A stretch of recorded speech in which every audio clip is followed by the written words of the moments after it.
running shoe predictions, that is why you're here. Midsole's more extensive and more expensive.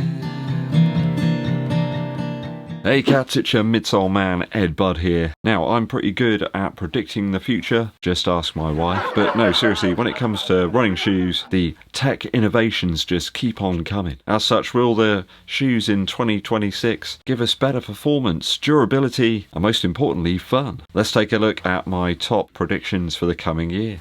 First up, recently you probably have seen some absolute banger times in some of the marathon events going on around the world. Conor Mantz was using a special new development version of what appears to be a new iteration of the Nike Alphafly. More forefoot stack in this new version of the shoe, and the guy ran an incredible time as well. I believe that to be a US record. It does look very, very similar in terms of the upper to the version 3, but when you start looking at the midsole, I think you can't deny the importance of the Alphafly over the top marathon times, for the men's event at least. Don't forget Kipchoge wore the original ones for his Ineos Challenge, which still is the fastest marathon ever run, whether you classify it as allowed or not. You know, he ran the distance, didn't he? He had some extra stuff going on, but he still did it. He wore a pair of the Alphafly 2 for his Berlin effort in 2022. And Kipton wore the Alphafly 3s for the current world record in Chicago back in 2023. Funny to see the third fastest race time here for Kipton, and he was wearing the Vaporfly Next Percent back in London in 2023. That is the course record, I still believe. Anyway, back to the V4. Clearly more midsole stack here in the forefoot of this version of the shoe. Similar shapes in the heel, and also the upper is pretty much the same. We all know the secret sauce though in the Alphafly is in the midsole. I doubt very much that Nike are going to pivot to ATPU foams as of yet. As I just showed, the top marathon times are still in their shoes. At least for the male competitors, they're all using that ZoomX foam, and yeah, you can't get away from that, can you? My point here is that more foam is incoming. Adidas adjusted their Pro Evo 2, so it features more midsole stack in the forefoot area of the shoe. Though, of course, that model is much lighter than Nike's famous race shoe, though far more expensive and less durable. So I think my ultimate prediction is that brands are going to install more forefoot stack into their race shoes as we go forward, carefully beveling the heel, you know, to circumvent those stack rules for championship racing. So at least there's a little bit of a drop there. I don't think we're going to see 40mm in the forefoot and the heel as well. I think we'll still have some sort of drop, but I reckon it's going to get more minimal.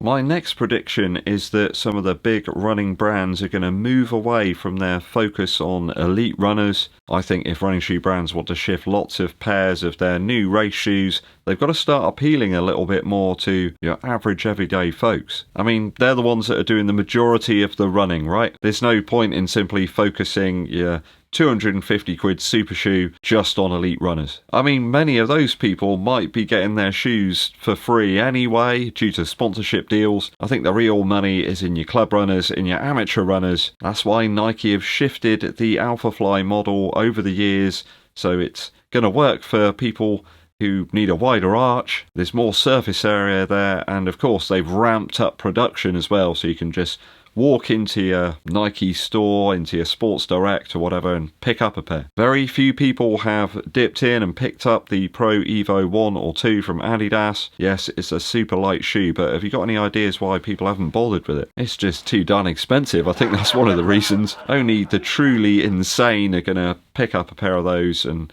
gamble on the fact it might work for them with a running market that is absolutely saturated with different models right now. Some brands have very confusing lineups with names that make no sense, technologies that are kind of switched around all the time, numbers and words. It all clouds the intended use of running shoes, and people just want it simple. Nike have been on the case with hard-hitting running quotes at their recent Chicago Marathon event. These types of direct and to the point humorous statements are what Nike used to be good at, and to be honest, I'm glad to see it returning. I used to love the old ads as a kid. It helped position Nike in my mind as having a sense of humour. It made them stand out from the rest. It wasn't this kind of overly serious, lack of sense of humour that you sometimes get. Adidas sometimes can be a little bit guilty of that, despite having numerous opportunities to demonstrate a sense of humour, like with their sponsorship with Run DMC, for example. So I expect all the brands to be switching their approach a little bit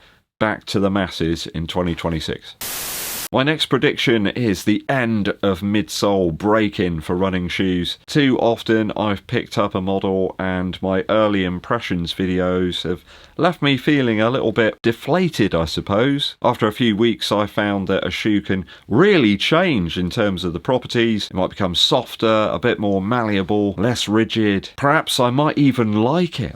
With more brands using ATPU foams or even like nitrogen infused PEBA foams, there's less reliance on those old EVA blends that seem to take a bit of breaking in. You need to pummel them a little bit to get the best out of them. Less and less shoes that require significant break-in periods. The aliphatic TPU and the Mega Blast, for example, from ASICS is absolutely superb out of the box. There was a big complaint of people who picked up the Super Blast 2. Some viewers just found it initially too firm and too dense, and it didn't have that wow factor once you got it on foot. The Mega Blast has felt great straight away, and I hope that we see more of those type of shoes in 2026. My last prediction surrounds Strava. I predict that people are going to be leaving Strava, or at least the subscription version of Strava, more frequently in 2026. Now, there's lots of other free services out there that give you similar stat breakdowns to what Strava are offering with their subscription service.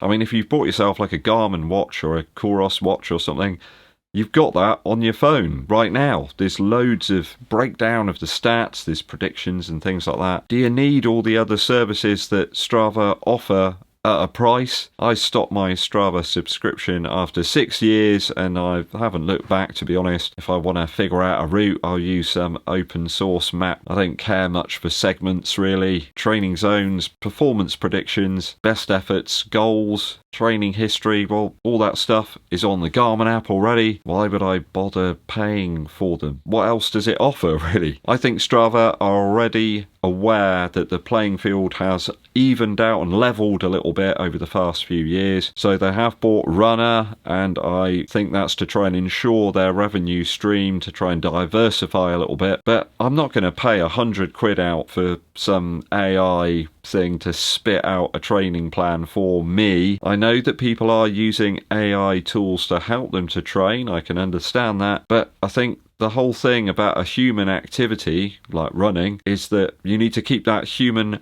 aspect to it. It's kind of like analog thinking versus digital thinking. If some sort of generative AI is using some false information to produce a plan for you, then it's only doing what it's told, or what it thinks is true, or what the internet has told it is true. And we all know that you've got to take information on the internet with a bit of a pinch of salt sometimes, don't we? Thanks for your attention. Okay, that's all my running related predictions for 2026. Get your crystal balls out and tell me what yours are.